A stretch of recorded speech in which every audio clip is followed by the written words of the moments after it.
अस्सलाम वालेकुम, welcome back again. आज इस लेक्चर के अंदर हम एक ही शॉर्ट क्वेश्चन को डिस्कस करेंगे। ये पेपर में कई बार दिखने को मिला है। तो शॉर्ट क्वेश्चन हमारे पास ये है, why M O T is superior to V B T. कि एम ओ टी जो हमारे पास होती है ये वी बी टी की निस्बत इसको ज़्यादा अहमियत क्यों दी जाती है या ये ज़्यादा अहम क्यों है। ये दूसरा पेपर में आता है, what is difference between M O T and V B T, के दोनों में फ़र्क क्या है।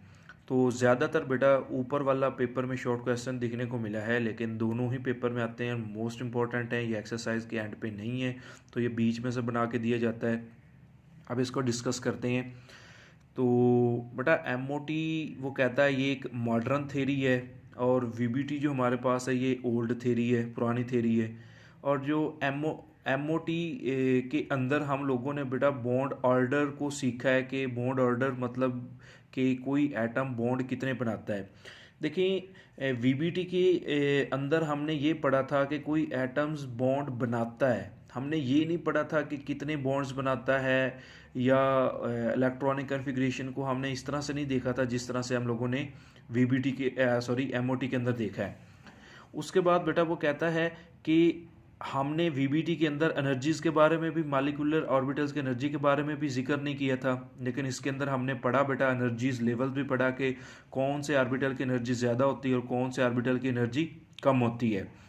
और सबसे जो अहम इम्पोर्टेंट तीन जो फैक्टर है वो सबसे ज़्यादा ये है कि एमओटी से हमें पता चल जाता है बेटा कि कोई चीज़ आपके पास पैरामैग्नेटिक है या कोई चीज़ हमारे पास क्या है, डायामैग्नेटिक है।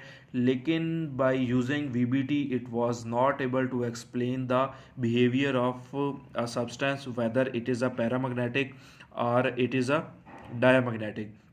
तो ये चंद एक पॉइंट है बेटा, और ये शॉर्ट क्वेश्चन में कई बार आ चुका है। ये काफ़ी हद तक इम्पोर्टेंट शॉर्ट क्वेश्चन है बोर्ड के लिहाज से। तो आज तक बेटा हम लोगों ने सारी थेरीज़ को एक्सप्लेन कर लिया है। हमने सबसे पहले जो थेरी पढ़ी थी वो हमारे पास वेस्पर थेरी थी।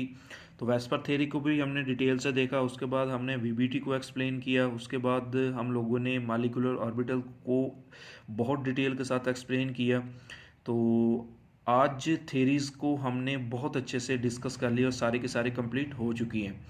तो कह सकते हैं कि हम लोगों ने बेटा 90% पोर्शन ऑफ द जो चैप्टर है उसको कंप्लीट कर लिया है। बाकी 10% में एक ही चीज़ इंपॉर्टेंट है और वो है डाइपोल मोमेंट। तो बाकी इंशाल्लाह हम नेक्स्ट लेक्चर में चीज़ों को देखेंगे। तब तक के लिए अल्लाह हाफ़िज़।